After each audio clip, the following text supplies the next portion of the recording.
Good morning, everybody. Welcome to today's devotion for July 25th. Today's devotion is titled Of Prayer and Dust and Stars. And the Bible reading is from Genesis chapter 15, verses 1 to 6.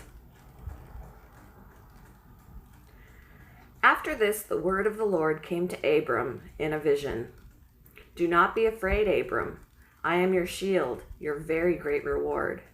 But Abram said, Sovereign Lord, what can you give me since I remain childless, and the one who will inherit my estate is Eliezer of Damascus? And Abram said, You have given me no children, so a servant in my household will be my heir. Then the word of the Lord came to him. This man will not be your heir, but a son who is your own flesh and blood will be your heir. He took him outside and said, Look up at the sky and count the stars, if indeed you can count them. Then he said to him, so shall your offspring be. Abram believed the Lord, and he credited it to him as righteousness.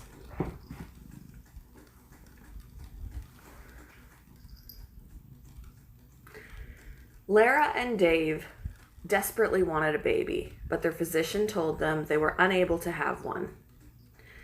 Lara confided to a friend, I found myself having some very honest talks with God, but it was after one of those talks that she and Dave spoke to their pastor, who told them about an adoption ministry at their church. A year later, they were blessed with an adopted baby boy. In Genesis chapter 15, the Bible tells of another honest conversation. This one between Abram and God. God had told him, Do not be afraid, Abram. I am your very great reward. But Abram, uncertain of God's promises about his future, answered candidly, Sovereign Lord, what can you give me instead? What can you give me since I remain childless? Earlier, God had promised Abram, I will make your offspring like the dust of the earth. Now Abram, in a very human moment, reminded God of that. But note God's response. He assured Abram by telling him to look up and count the stars, if indeed you can, indicating his descendants would be beyond numbering. How good is God, not only to allow such candid prayer, but also to gently reassure Abram.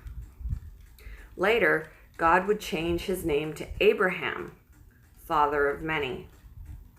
Like Abraham, you and I can openly share our hearts with him and know that we can trust him to do what's best for us and others.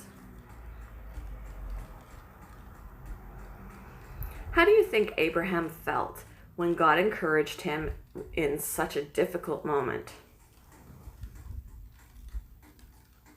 What candid conversation do you need to have with God today?